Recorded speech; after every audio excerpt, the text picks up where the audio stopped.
Председателката Силјановска Давкова има ингеренции да предложи и назначување и разрешување на гувернер, велат од опозицијската СДСМ, кои вчера на првиот човек на Народната банка Славевски му поднесоа кривична пријава, поради, како што кажаа, основани сомневања дека сторил кривично дело, несовесно работење во службата, со што предизвикал штета врз државниот буџет и директно го загрозил легалното функционирање на Народната банка. Тие побараа од шефицата на државата да го отвори ова прашање во собранието.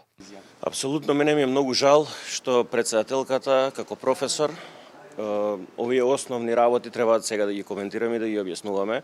Апсолутно ингеренциите ги има, може да предложи како што го предлага именувањето на собранието, може да го предложи и разрешувањето, а потоа собранието да одлучи. Врз основа на ова што го видовме во јавност и сето тоа кое што го поднесовме како кривична пријава до Трајко Славевски, апсолутно има потреба да го направи тоа председателката и да немаме дилема, има право да го направи тоа.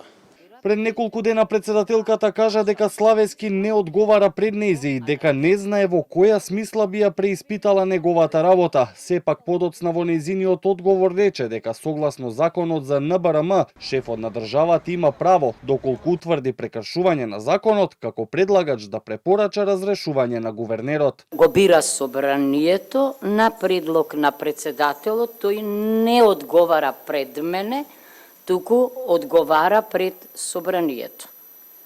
Значи, не знам во која смисла би ја преиспитала. Точно е дека по законот предлагачот има право да, како што предложил негов избор да предложи негово разрешување. Но јас сум човек кој што верува во правото, предпоставувам, еве, добив прашање од господинот Мирчевски Иван во оваа насока и јас се разбира пред да кажам што мислам, прво анализирам, го повикав и гувернерот на Народната банка. Гувернерот Славевски минатата недела наместо да одговори зошто се пробиени законските рокови за назначување на нови вице-гувернери, упати обвинувања до Канал 5 и новинарите. Не може. А ваквиот однос беше осуден од новинарските здруженија, АВМУ, бројни политичари и пошироката јавност.